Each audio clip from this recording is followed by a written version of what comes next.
Words in my mind that say I'm not enough.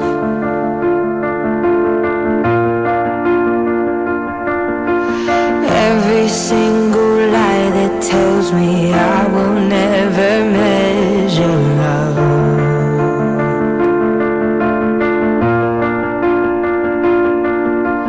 Am I more than just the sum of every high and every low?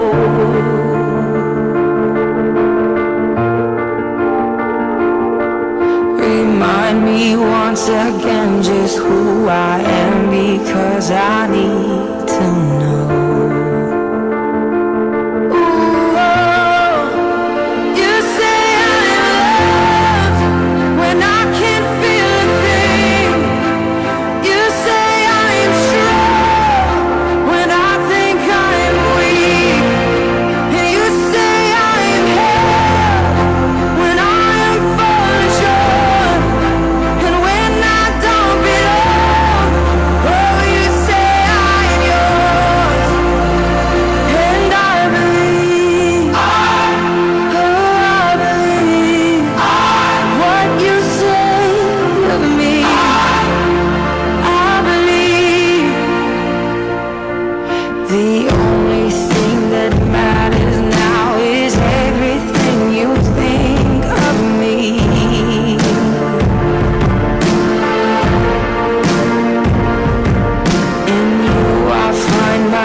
Taking all I have and now I'm laying it at your feet.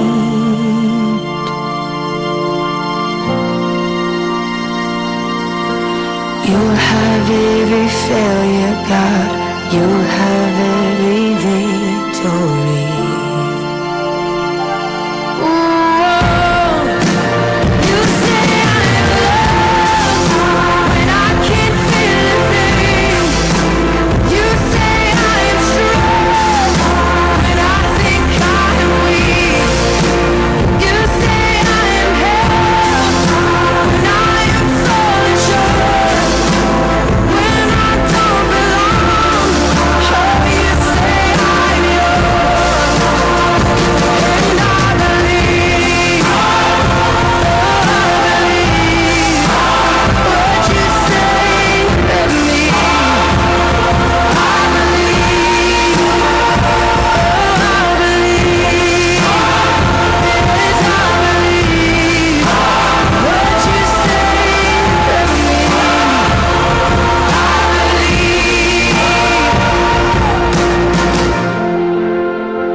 Before I spoke a word, you were singing over me.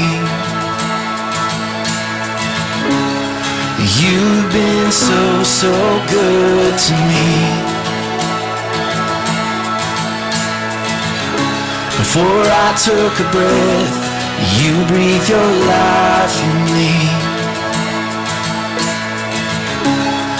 You've been so, so kind to me. Oh, the overwhelming, never-ending, reckless love of God. Oh, it chases me down, fights till I'm found, leaves the 99.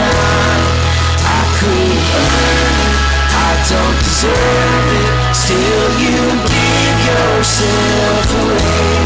Oh, the overwhelming, never-ending, reckless love of God.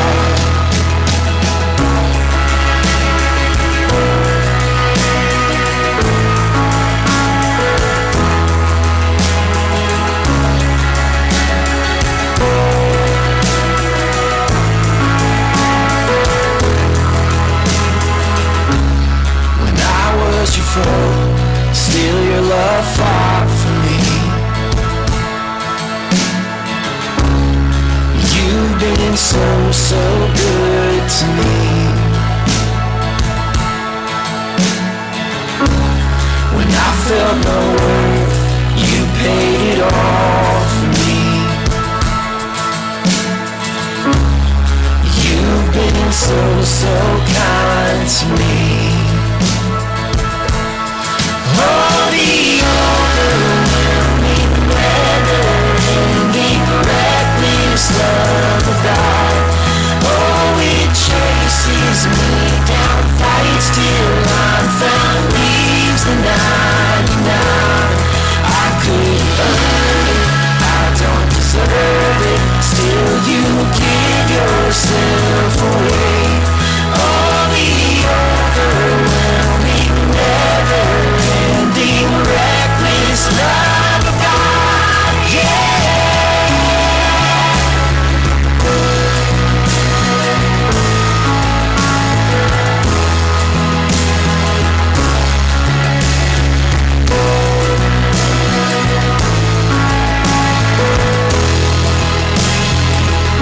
There's no shadow you won't light up, mountain you won't climb up, coming after me.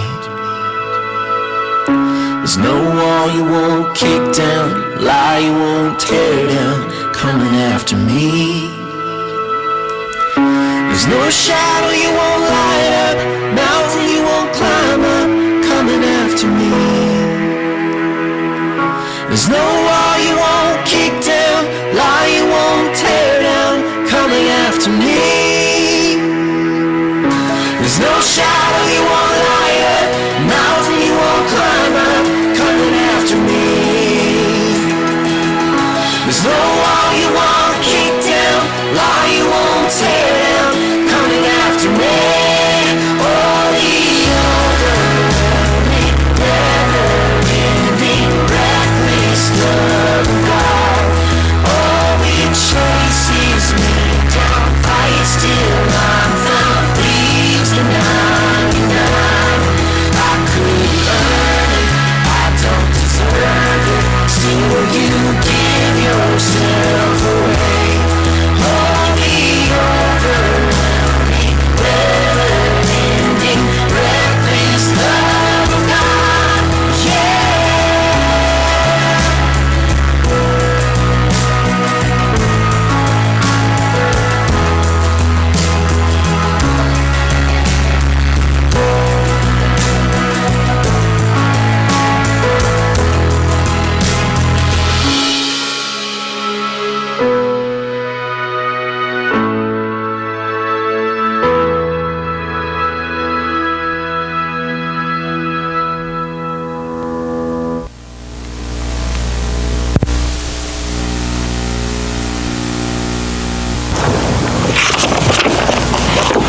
All right, so tonight we're going to talk about open-hearted love, and I have a Bible verse from John 4, verses 4 through 30 and verse 40.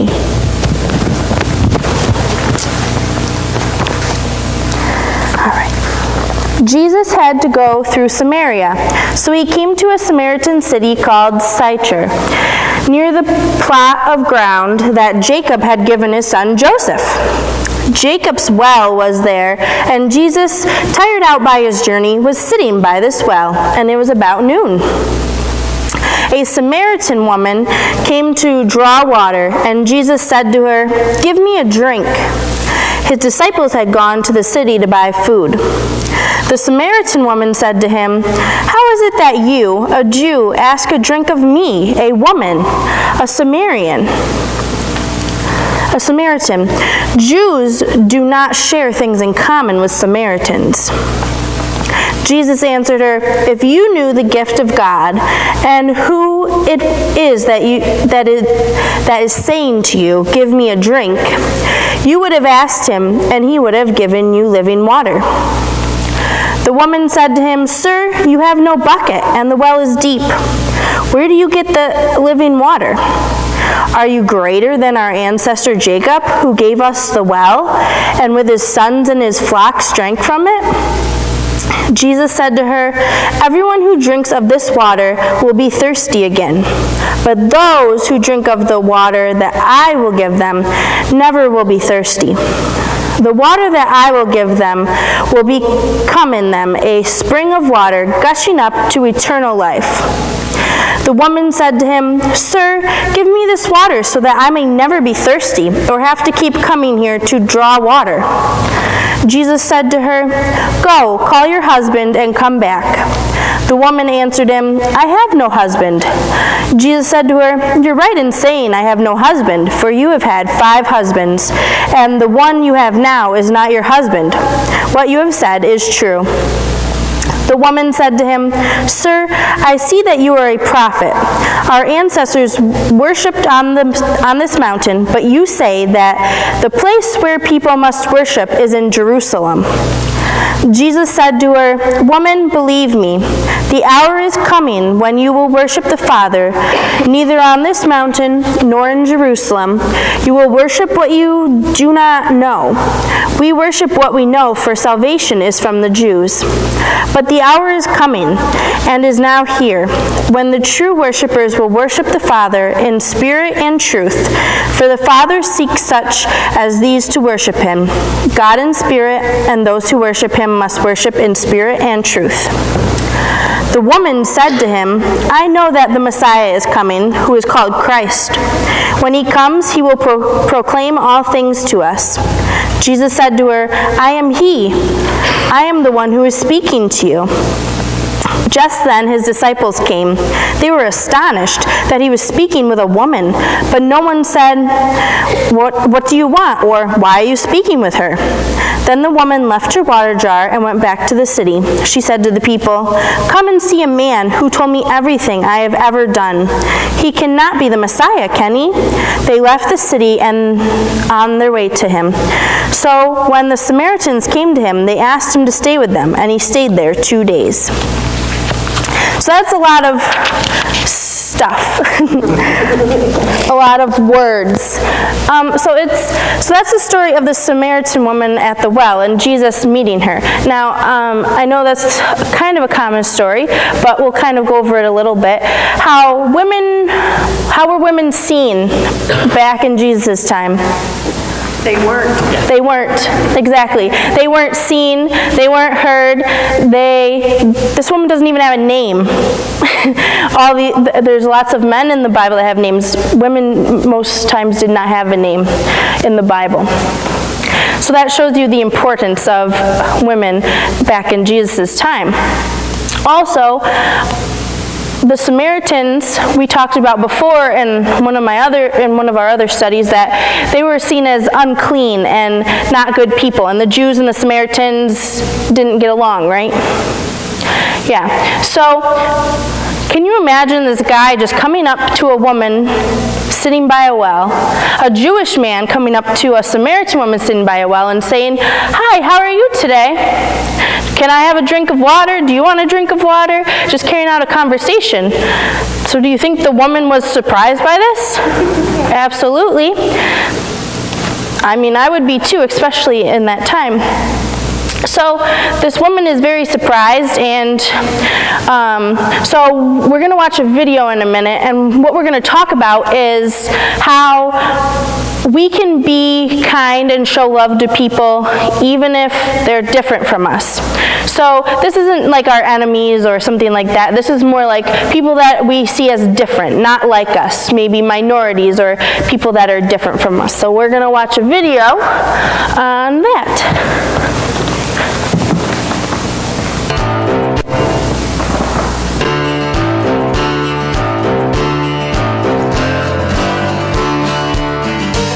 Today I'm picking up Reverend Lindsay Bainham.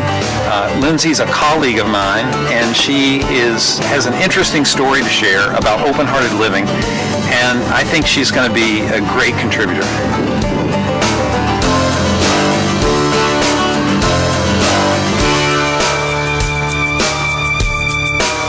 Hey, Lindsay. Hey, Hey, thanks for being here. thanks for having me. Yeah, I really Looking forward appreciate you to it. doing this. I'm looking forward to talking to you. Tell me a little bit about your background. Growing up, and what is your background? Sure. I'm a Virginia girl, and Richmond is the hometown of both of my parents, and so for me to live in Richmond is really exciting. And they literally grew up on opposite side of the tracks. I'm biracial, and my dad's family lived closer into downtown, but my mom's family lived more in Henrico in the West End. And I remember the first time I drove from one grandmother's house to the others and how different it changed, Oh, yeah. but also how close they lived to one another and never met. Well, especially, when you think about the history of Richmond, the capital of the Confederacy, Right. that's, Right. and when your parents got married, that would have been was about- edgy, right? It was about 10 years after it was legal to have interracial After the World marriages. case. No kidding. Yeah. Were the families okay with their wedding? My dad's parents came to the wedding. My mom's parents did not. Okay. And there was healing when children were born. Isn't that a wonderful thing? Grandkids, Yeah. praise the Lord. Grandchildren really help. I've had to really think through the kind of humor that was used when I was a child, especially by my grandparents' generation. Sure. Which said a lot about race. Yeah. And it wasn't just the white-black divide. It was also all sorts of ethnic groups that were discussed there, and it was never done harshly. Yeah. But it was throughout the humor that was used. Oh, yeah. That was often humor that degraded other people. Sure. But I'm assuming that when you were growing up, people were actually very careful about not doing that. Yeah. I mean, I think of my maternal grandmother and her steep learning curve of statements or humor that she might have used growing up in the 40s and 50s. She had a steep learning curve of like, okay, I can't say that anymore. So a lot of people would label that as being politically correct. Oh, so she learned to be politically correct. That's how that would be played I off. don't think so. I think it's just being Christian. Yeah. I think it's just speaking the way Jesus would want us to speak. And knowing that woman for as long as I did, she could not have loved me in the way that she did just being politically correct. Yeah, something happened to the heart. Yeah. Yeah, and so much of love is the shift into the mind and heart of Jesus. Yes. And it's interesting, you said they didn't come to the wedding, but once those grandchildren came, Right. that was different. It was different. And I think that, I'm guessing, I don't know your grandparents, but nothing engages the heart like grandchildren from what I've observed in others. Yeah. So we're on Monument right here. Yes. This is a place, a street that's got statue after statue of Civil War generals. Now, when you see these, and you live really close to this, Right. when you drive down here every day and you see all of this sort of celebration of these Confederate leaders, what's your experience of that? I'm a fan of history. I think it's important to know where we've come from, where we are, and where we're going. But we're in a different time and place. And Richmond, with its historical nature around race relations and the head of the Confederacy and all of those pieces, we can't celebrate the statues in the same way. And I don't know quite where I land on taking them down or moving them, but it's not the same time. It's not the same era. And that can't be ignored. And so when I see them sometimes, I think of folks who look at them and think, yes, that's who we are, Stonewall Jackson. And that's not who we are. Yeah. And if it is who we are, then there may be something wrong with who we are.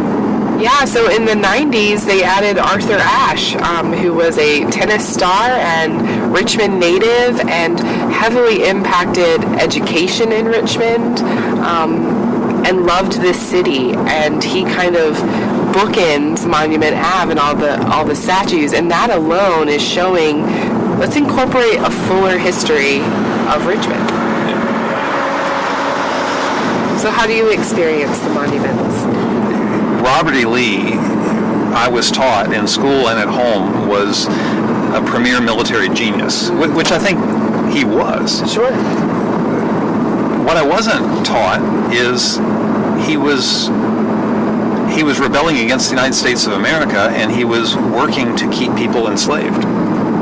And even now, Lindsay, this is so ingrained in me that even as I say those two things out loud, I feel like I'm being unloyal to something. And it's really, I find it really interesting in me, one of the places where Christ has pushed me is to really think through historically, because you said you love history. That's how you know somebody's from Virginia. Yes. Right? And I love history too, but I've had to pick up a new lens. Right. And it's not a politically correct lens. It's a truth lens. Yes. And I think that we don't have to yell the truth, but we do have to look at the things truthfully and then speak the truth. If there was a general leading an army in the United States right now trying to sever a state from it, I would not think positively about that individual. That's right. If they were further saying, and I'd like to return people to an enslaved status, I would actively fight against that. Yeah. So when you grow up in Virginia and your heroes are people that later you look at and you say, wow, that's just not right. It's a reorientation. Right. So what are some of the uncomfortable spaces that Christ has led you into? I served with a senior pastor who said one day, we're going to the Turkish mosque around the corner, and I was terrified. Because I knew about Muslim faith and Islam, but it was not a comfortable space for me, and I didn't sense that I needed to be there, but Tim was always sure and trusting of where Christ was leading us next. Well, you've got a lot going on there, because it's not just the Christian-Muslim dialogue, but it's also the gender piece. Right, and I was pleasantly surprised, and I find that God does that quite often in my life. We had lovely conversation in the beginning of a relationship together. And what did you experience that surprised you? That my gender was less of an issue. I was making a greater issue of me being a woman than they did. Yeah. So they accepted you as a leader in the Christian church. Yeah. Sure. I saw they have kind of an associate pastor, a mom, and I saw him recently, and just it was like we had never, skipped a beat. So my wife works with people with disabilities, and when I was much, much younger, we were dating. She'd pull up with a van, and the students in the van just had a lot of different issues. Some were dealing with autism, and others were autistic and deaf. Yeah. There were multiple disabilities at play, and she was just always so comfortable in that space. Right. But I was just so anxious and nervous, and always doing the wrong thing. And she still laughs about how awkward I was. It was terribly awkward. Yeah. And finally, she just helped me understand: you've got to get in the van. Right. Like, until you get in the space, you're never going to meet the people. Unless you meet the people, you're never going to get over because the problem is not them, the problem is you. Yeah. But it does take... It takes time. Well, it takes boldness too. Yeah. And I think Jesus is always just pushing Yes. in my life at least, which I do not like about Jesus. I just want to say. Not a fan. I'm not a fan of that until it's over, and then I Aren't you realize... thankful when it's over? Yeah, Of what you glean. Well, it's like when you meet the imam, and you're like, oh, this is somebody I can talk to. This is a friend. Right. And that doesn't mean you lose your Christian convictions, and it doesn't mean he loses what he's got. It just means it's a more open-hearted space.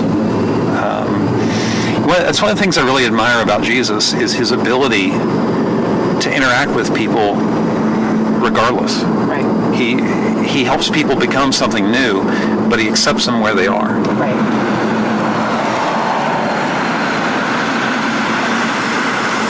So, Lindsay, people are watching this in a small group. What's the takeaway? What's your advice? Be bold. You can do this. Find the spaces that create discomfort in you and stay a little bit longer than you would want to. And then personally, I have seen the transformation in my own family and in my own life when folks are willing to love with an open heart. Hey, Lindsay, thanks for being here today. Yeah. It's great to see your hometown and see it through your eyes. Awesome. Thanks so much.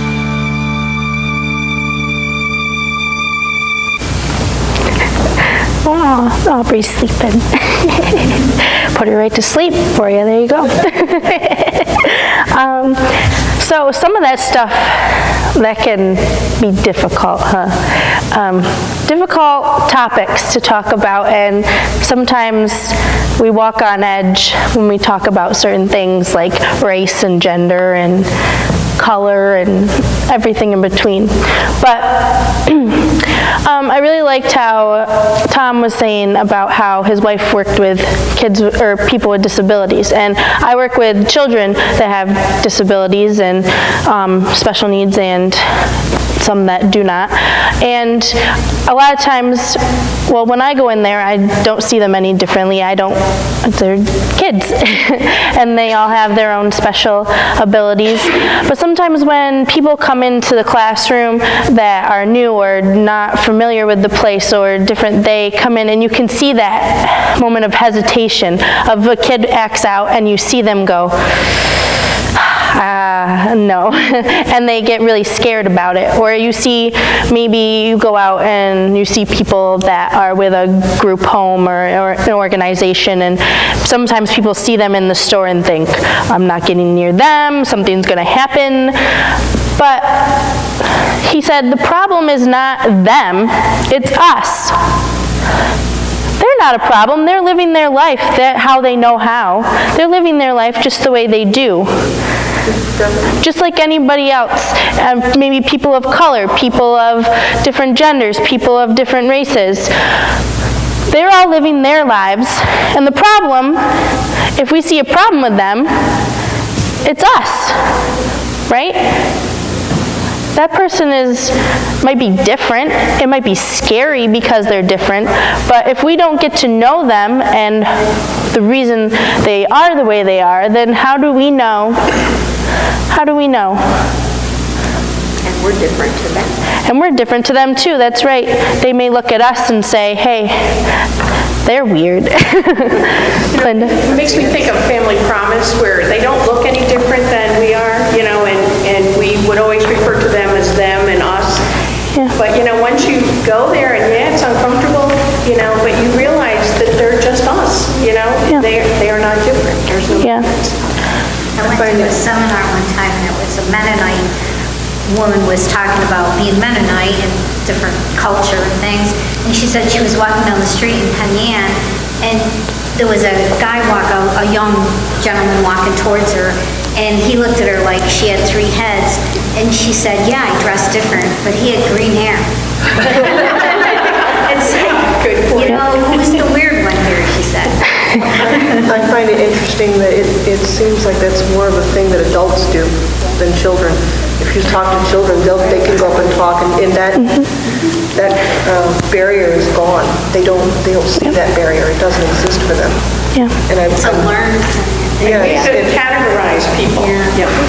Yeah. Say we're different. It's something that's definitely learned. Aubrey, do you look just like Grandpa? No, you don't. But Aubrey, do you still love your Grandpa? Yeah, she does. No, Aubrey does not look just like Grandpa, but she still loves him. So in that case, God is kind of showing you, we might not look like each other. We might not even look like the people that we're related to all the time, but if Aubrey's got a lot of love, I bet, and a lot of God's love shines through her, and I'm sure that God's love can shine through us too, if maybe sometimes we do learn from the kids, like Renee said.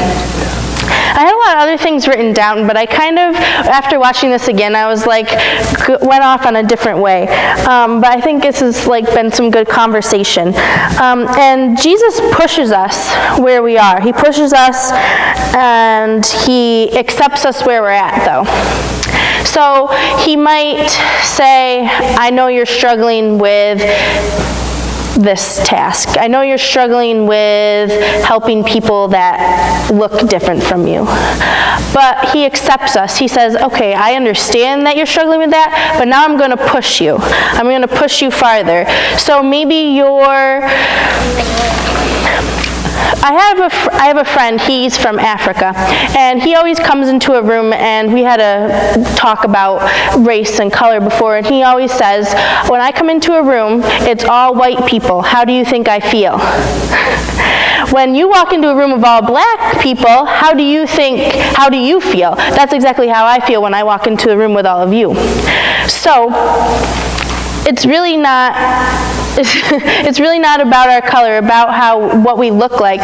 God's love is for each of us. So if we walked into a room full of people of another color than us, and we walk in there and we say, oh boy, I don't know how I feel, I've never been around this type of culture before, like going into the Muslim church or whatever church she went into. I don't know about you, but I'd be a little scared. I don't know a lot about their culture. But the problem is not them, it's me. I don't know a lot about their culture, so maybe I should go in and learn some more. And the more I go in there and learn, Jesus is going to push me a little more and say, stay 5 minutes, and then go. And then maybe I come back, and then he'll push me a little more and say, stay 10 minutes, and then you can leave. And eventually, once you're pushed and you start to learn more, and you start to know more about who they are, and the people, then we can show our love and learn more about them to show our love to them. And maybe they'll have something to show to us as well. Then we can feel more comfortable. Yeah, and then we will feel more comfortable. What came to mind with that little discussion, because she was really an amazing person to learn, from, and how, this open-hearted love. Yeah. So we need to be bold. We need to know that our love can be open to everyone, no matter what they look like, who they are. The they, as we say, is us. And if we feel uncomfortable around someone, maybe they feel uncomfortable around us. And the only way around it is to let Jesus know that Jesus is accepting that, but he's also going to push you a little farther to make sure that you know how to overcome it and you become a bigger person out of that, to show your love and to show his love through you. So I challenge you this week, if you find yourself in an uncomfortable but safe situation, push yourself. Push yourself to stay longer, to carry on a conversation longer, to however that affects you. You can fill in the blank. So that is my challenge for you this week. Amen? Amen. Will you pray with me? God, I thank you so much for this opportunity to talk about difficult things and fun things and know about all the love that you have for each and every one of us, and help us to love and accept others even when we're not so sure about it. We thank you so much for all that you've given us. In your name I pray, amen. All right, so So we have a couple more songs, and then we'll go from there.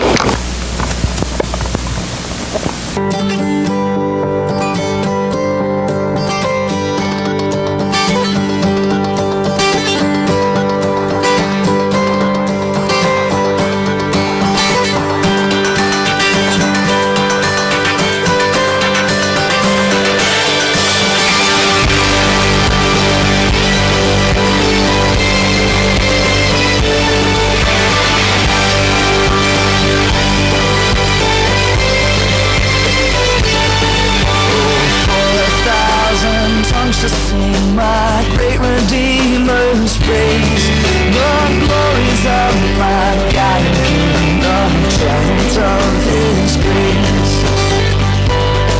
My gracious Master and my God, assist me to proclaim, to spread through all the earth about the honors of Thy name.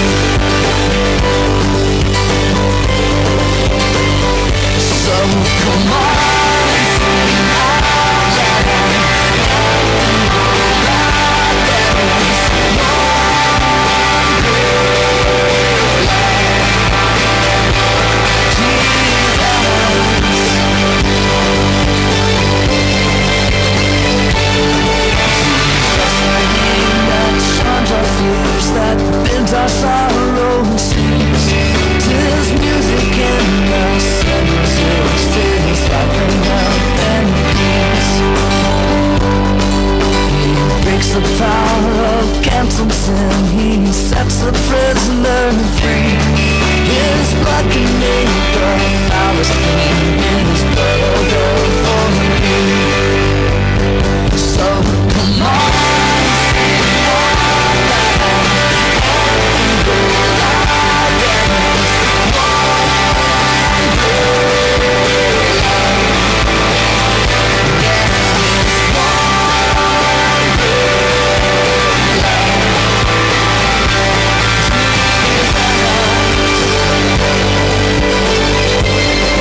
the hills and everywhere. Go tell it on the mountain that Jesus Christ is born. Go tell it on the mountain, over the hills and everywhere. Go tell it on the mountain that Jesus Christ is born.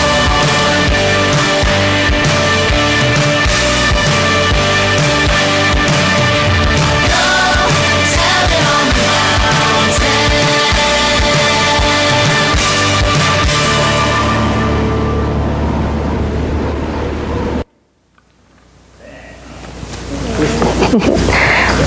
So I hope that you all push yourselves a little this week to love those that might be considered different from you. And will you join me in our benediction? God's love is reckless love. Each day we should begin and end with love. The greatest commandment is go out and spread love. Until we meet again, have a safe night and rest of your week. Amen.